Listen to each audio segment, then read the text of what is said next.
Today, Nigel Farage has announced reforms plan to slash legal immigration. We are the party that will make massive cuts to welfare spending. And if we don't, well, what is coming down the track will best part bankrupt us, although some might say we're almost there, looking at the 30-year gilt yields this morning. Under a reform government, welfare will be for UK citizens only. It will not be for foreign-born nationals.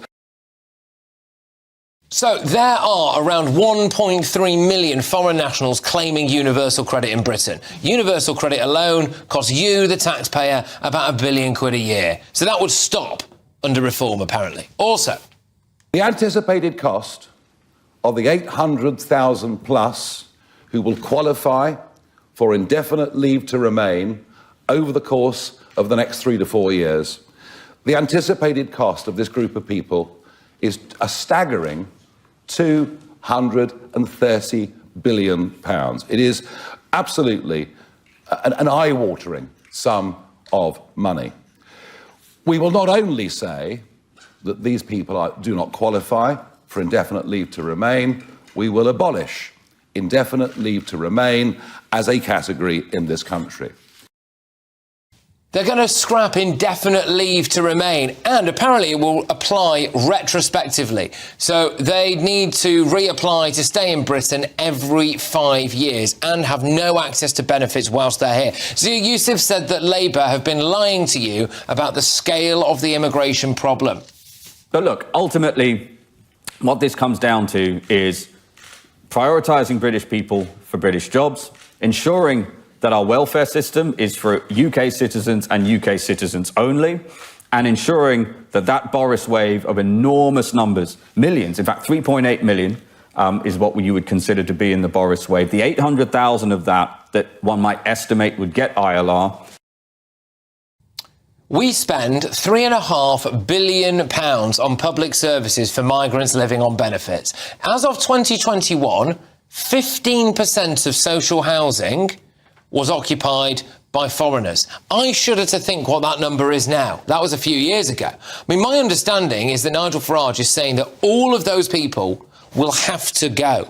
They'll have to leave Britain, and you and I will no longer have to pay for them. They claim that it could save, that figure there, £234 billion in the long run. The left hate it. I mean, The Independent, how Nigel Farage's plan to scrap indefinite leave to remain could put thousands at risk of deportation. Yeah. That's literally the plan. That is the plan. It's not risk, they're being deported. Sadiq Khan, he says it's unacceptable. Not sure I've heard him speak in such strong terms about London's alleged grooming gangs or support for Islamist terror groups or Palestine marches or the relentless rape and knife crime epidemic in the capital. Rachel Reeves says that reforms plans have no basis in reality. It is a difficult challenge. I think everybody can see that. But simple gimmicks like those put forward by reform that have no basis in reality and where the numbers just fall apart, that's not the way to tackle a very serious issue, and this Labour government are getting on and doing that. That's Rachel Reeves talking about numbers falling apart there. Also, no basis in reality. She's about as grounded in reality as Peter Pan. I honestly wouldn't be surprised if Rachel Reeves thought that if she opened her wardrobe, she could go inside and speak to Aslan in Narnia. Lib Dem leader Sir Ed Davey told GB News that Mr Farage is dangerous. Out these Lego models of Nigel Farage, that's him dressed as Donald Trump. I mean, this guy is living rent-free in your brain. He's got 5 MPs, you've got 72. Why are you bothering about it? Because he's a threat to our country and to our democracy. What he wants to do, and that's why it looks a bit like Donald Trump, is he wants to bring Trump's America to the United Kingdom. I think people who care about British values don't want to be, an adjunct to Trump's America. Well, we have to couple today's announcement with the plans that Reform have already announced about illegal immigration. So that was the legal stuff. This is illegal, right? Deport anyone who arrives illegally. Even send people back to Afghanistan. 5 deportation flights a day. Abolish the ECHR. Abolish the Human Rights Act. Look, the comparison is pretty obvious. Labour announced that deal with France. The highlight of that deal was sending an Indian man back to France so they could send him back to India. In return, we accept people who have already been given indefinite leave to remain. 1,000 people arrived in a single day last week. People have dug out this petition, signed by Sir Keir Starmer some 10 years ago. He wanted to accept more asylum seekers and increase support for refugees in Britain. So look, there we have it really, don't we? Reform have announced their policies to slash both legal and illegal immigration. Will their plans work?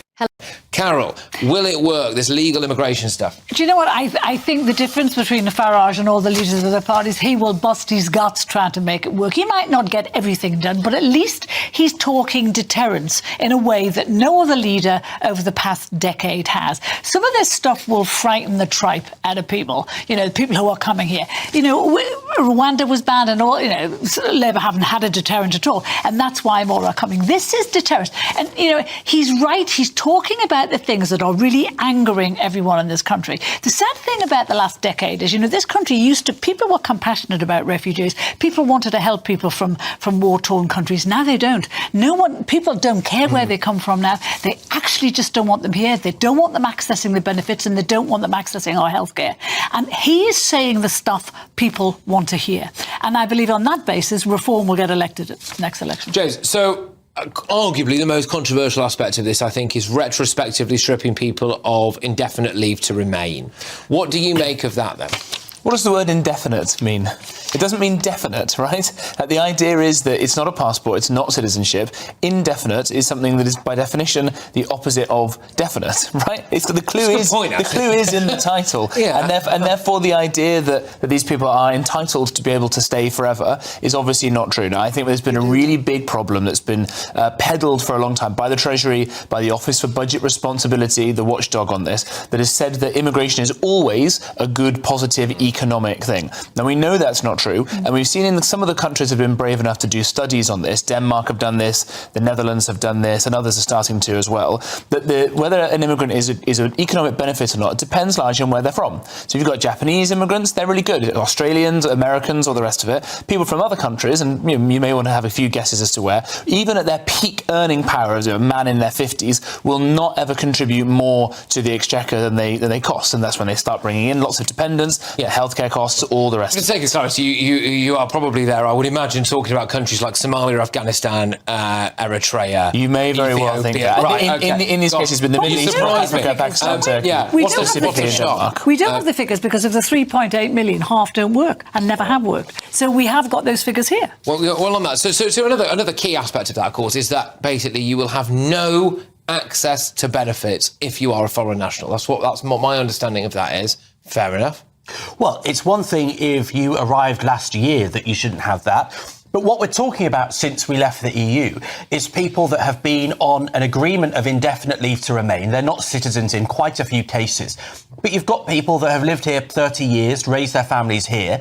If they fall unemployed for 6 months in their 50s after 30 years of paying taxes, then why should they be kicked out straight away? That would be a ridiculous way for a country to behave. And the truth is, there are a huge number of highly valuable migrants that come to this country. No, there aren't. London is... Not illegally. Let me tell you, so many of the people I know that work in the City of London and in Canary Wharf, the jobs that make up 20% of our GDP are not from the UK. I get that. But they this was pointed out, today. What he said was the people coming illegally, they're not doctors, they're not lawyers, they're not architects, they're low-skilled people. I'm sorry, if you're a doctor, a lawyer, an architect, wherever, you're making money and you don't have to come here on a boat. Bridge across the channel by now. You don't have to come on a boat. And he's quite right. The people who are coming here are not going to contribute anything meaningful to this country, and they're going to be living on benefits. Then they're going to bring their families over, which they can do when they get indefinite leave. Labour's already said they'd change that, so I think they've already frozen it. No, they've frozen it for now. Yeah, for now they've frozen it for 3 years, is it? Let's bring James in on this benefits issue. So what do you make of this scrapping benefits, including housing benefit, I would say, or the fact that you would have a house